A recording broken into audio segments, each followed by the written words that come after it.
Does anyone have anything that's going on with you? Any question? Or any insight? Okay. Consciousness and energy. The flow of a stream of consciousness and the flow of energy within ourselves. All right, Scott, what is the flow of consciousness and the flow of energy, right? Within ourselves. Within ourselves. How do you relate, sir, relationship between consciousness and energy that's going on within ourselves? consciousness is before anything else is, including energy. They're not really different. It's the distinctions that are made between them are only seeming distinctions. When you consider them to be differences, then that consideration of them being differences is what makes them differences. When I say consciousness, I am not referring to pure consciousness alone, but the limited, bounded consciousness also. Consciousness is always conscious of something. Awareness, which is what we are, is primal, or primordial. It is original. It is always as it is. Whereas consciousness is always conscious of something. So the play of energy in being conscious of something, the play of energy in being conscious of something is there, is it, sir? Being conscious of something is when you give the notion of something, there is someone now. There has been a division, a separation of there being someone. But now just stop for a minute and look to see, is there really someone apart from the something that must be before anything else can be, when that something is all-inclusive, it includes everyone and everything. I understand that, but I am asking you the role of energy in materializing this consciousness. But when you say the role of energy, now you are creating a separate individual in your thoughts and in your ideas.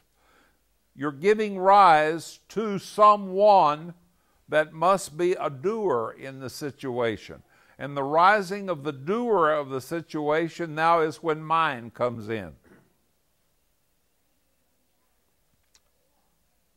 When there is no energy, is there consciousness? There's only consciousness.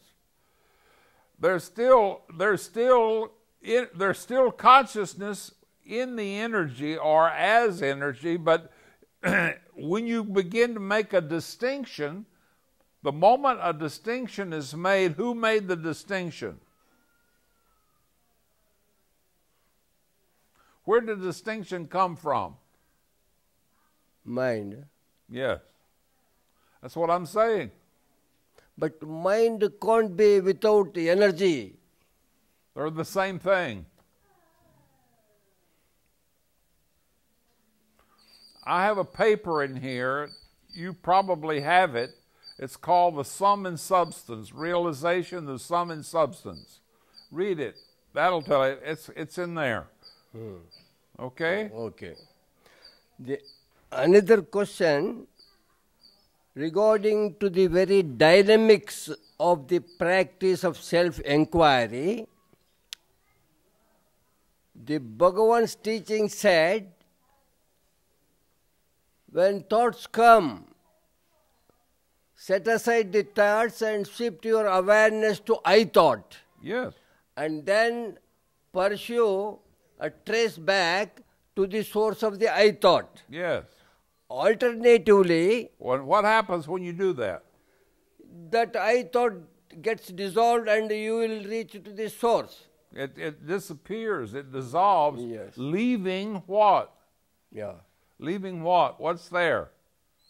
Leaving the I thought. No, I not Leaving followed. the awareness. Leaving the very being, the being itself. Yes. That's all. Alternatively, when thought comes, Alternatively?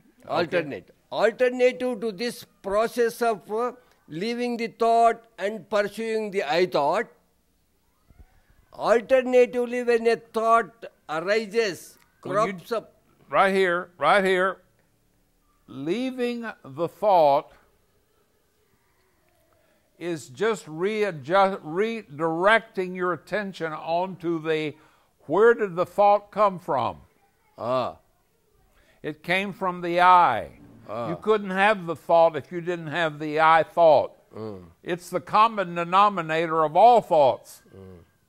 The I is the common denominator, the I thought is the common denominator of all thoughts. So like that thought and I thought are same. Same. Good, thank you, sir.